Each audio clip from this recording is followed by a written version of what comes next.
para formar nuevas sustancias y que estos cambios se pueden representar a partir de ecuaciones químicas donde tenemos al lado izquierdo los reactivos y al lado derecho los productos. Si aplicamos el principio de conservación de la materia, vamos a darnos cuenta que toda vez que yo planteo una ecuación química tiene que estar balanceada. En pocas palabras, la cantidad de átomos o moles de átomos en reactivos tiene que ser igual a la cantidad de átomos o moles de átomos en productos. Entonces, toda vez que hablamos de reacciones químicas es indispensable clasificarlas. Tenemos tres tipos de clasificación: mecanismo de reacción, termoquímica y anatomía de la ecuación química. El mecanismo de reacción vamos a tener tres clases. Reacciones ácido-base, aquellas en las cuales una especie ácida es capaz de donar un hidronio a otra especie química que vamos a llamar base. En este ejemplo en particular tenemos la reacción de HCl con hidróxido de sodio para formar cloruro de sodio y agua. El ácido clorhídrico HCl dona el protón, el ion hidroxilo del hidróxido de sodio lo recibe, formamos agua, y los iones espectadores, que son sodio y cloruro, formarán cloruro de sodio. A estas reacciones también se les conoce como reacciones de neutralización. Y esta explicación está en el marco del contexto, pues, del concepto de Brostad y Lowry, y no vamos a profundizar en otro tipo de conceptos como el de Lewis. Estamos manejando únicamente el concepto de Brostad y Lowry. Las reacciones redox ustedes conocen que consiste en una reacción en la cual hay dos procesos, oxidación y reducción. En el proceso de oxidación hay pérdida de electrones, en el de reducción hay ganancia de electrones. Estos cambios se van a ver o van a estar asociados a cambios en los estados de oxidación. Toda vez que una especie pierde electrones, otra tiene que ganarlos. Y la cantidad de electrones que circula en la ecuación química justamente es esa relación de electrones de ganancia y de pérdida. Siempre que hay un proceso redox, hay una oxidación y hay una reducción. No se concibe, por lo menos en este tipo de reacciones, que haya un solo proceso redox, un solo proceso, es decir, una sola oxidación o una sola reducción, porque no estamos suministrándole al medio una fuente de electrones adicional.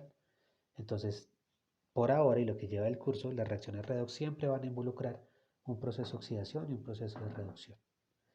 Las reacciones de precipitación, aquellas en las cuales a partir de dos fases homogéneas, normalmente líquidas o acuosas, obtenemos una fase heterogénea en la cual hay un sólido formando un precipitado en el medio.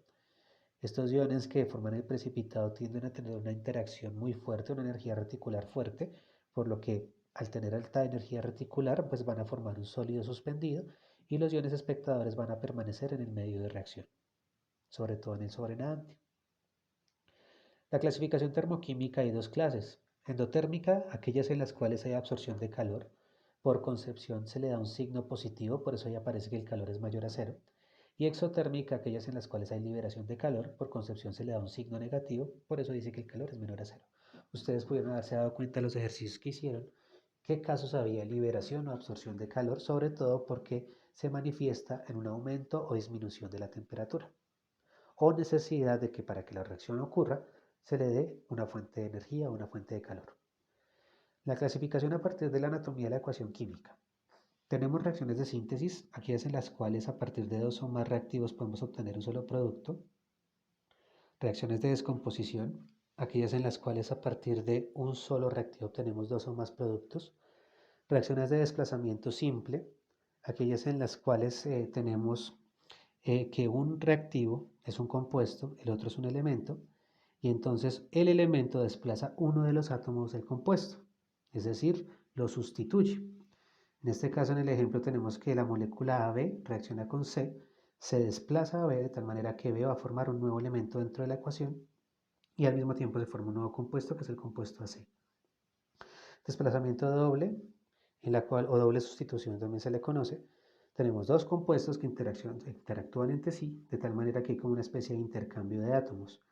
B se intercambia con C para formar dos nuevos compuestos AC y BD. Y reacciones de transposición en las cuales hay reorganización de la molécula a nivel interno. Acá tenemos una reacción que está representada o un cambio que está representado en dos procesos. Hay un átomo de hidrógeno en la posición 2 que está denotada en la diapositiva, el cual va a aparecer ahora en la posición 3. Esto ya lo hace un reordenamiento. Ustedes observan que en el producto aparece un grupo hidroxilo, 1H, en la posición 2, Lo que debemos tener en cuenta es que previo a la existencia de ese hidroxilo teníamos un átomo de bromo. Pero pues básicamente la reacción de transposición o de rearreglo, de reorganización, consiste en una migración interna de los átomos para cambiar la manera en que están conectados. Ley de conservación de la materia y clasificación de reacciones químicas, tratamiento de datos. Entonces, retomando, nosotros teníamos o hicimos un experimento en el cual partimos de cobre y al final obtuvimos nuevamente cobre.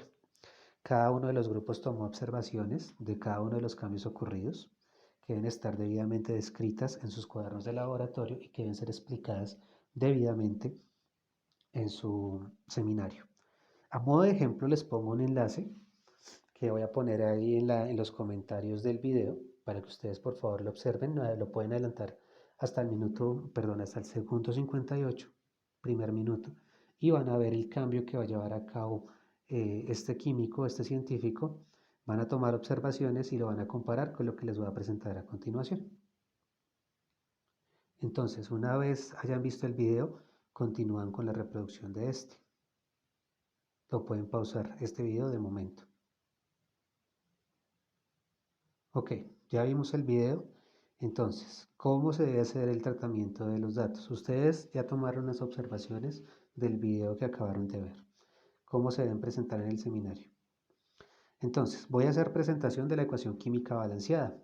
En el ejemplo ustedes tenían la reacción de sulfato de cobre con zinc para formar sulfato de zinc más cobre. Pongo los nombres de los reactivos y productos. Pueden utilizar la nomenclatura stock, sistemática o tradicional. Acá estoy utilizando la nomenclatura stock. Pongo las observaciones más relevantes. Por ejemplo, el sulfato de cobre es una mezcla azul, que es líquida, que es translúcida. El zinc es un sólido metálico gris y brillante. Cuando se mezclan, se forma entonces una mezcla incolora, líquida translúcida, que serán los iones remanentes de sulfato de zinc, y se formó sobre la superficie del zinc un sólido en polvo rojizo que corresponde al cobre. Este ejemplo, como lo acabo de mostrar, lo deben hacer ustedes para cada ecuación química realizada en la práctica de laboratorio. Nos preguntamos, ¿hubo desprendimiento de calor? Claramente en el video no se puede observar, pero la experiencia que yo tengo, porque lo he hecho en el pasado, dicho este experimento, sí me ha permitido medir la temperatura y darme cuenta que hay un incremento en la temperatura, por lo tanto hay un desprendimiento de calor. Y entonces acá nos preguntamos respecto a clasificación por mecanismo de reacción. Como evidenciamos que el cobre más 2 se reduce y el zinc se oxida, llegamos a la conclusión de que es un proceso redox. Como un incremento en la temperatura, una liberación de calor, decimos que es un proceso exotérmico. Debido a la anatomía de la reacción química, observamos que es un compuesto que reacciona con un elemento en el cual el zinc desplaza el cobre, ¿cierto? Entonces la clasificamos como reacción de desplazamiento simple. Esto que acabamos de hacer lo vamos a hacer para todas y cada una de las reacciones ocurridas en la práctica de laboratorio, desde cobre hasta cobre. Aspectos relevantes para la discusión. Explicación de cada reacción ocurrida. Cambios ocurridos y clasificación de las reacciones, similar a lo que acabamos de hacer anteriormente. Variables que determinan el porcentaje de error asociado a porcentaje de recuperación y error relativo. Es decir, operaciones unitarias, procesos llevados a cabo, pérdida de material, etcétera, etcétera.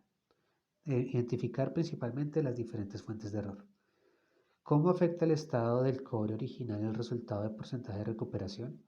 ¿Cómo estaba el cobre? ¿Estaba puro? ¿No estaba puro? ¿Qué puedo yo encontrar en la literatura respecto a un proceso de oxidación espontáneo del cobre que pueda ocurrir a condiciones normales? ¿Y cómo mejorar el método para garantizar que se cumpla con la ley de conservación de la materia a partir de la experimentación tenida y del análisis realizado? Ya con esto ustedes pueden hacer una adecuada discusión de resultados.